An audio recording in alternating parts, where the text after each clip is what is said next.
How can workplace democracy give power to the people? There has, of course, been a debate in the last 100 years between capitalism, the system we've been criticizing, and an alternative. And that alternative had various names, socialism and communism, the most famous. So the differences between the two systems were understood to be private versus social property, markets versus planning. What always struck me as interesting, whatever you thought about that alternative, was that nobody said a word in this great 100-year struggle between the two about the organization of the enterprise. It's as if it didn't matter. It's as if in capitalism you had a bunch of workers going to work every day. Then there was a revolution. The flags changed the color.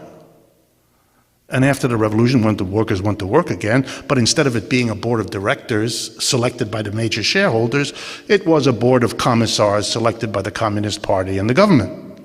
And that the actual difference it made to the worker who was sitting up there doing it, it wasn't all that exciting. I think there's a point to that criticism of the socialist and communist alternative. But it's a criticism that this idea of democracy at work gets at.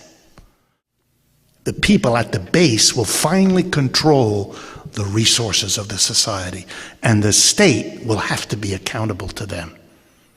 Not just because they're the voters, but because they're where the wealth is. They're where the money is. They're where the resources are. And instead of having fancy ideas about how to democratize the old examples of socialism and communism, this is a practical way to institutionalize the power at the base of the mass of people.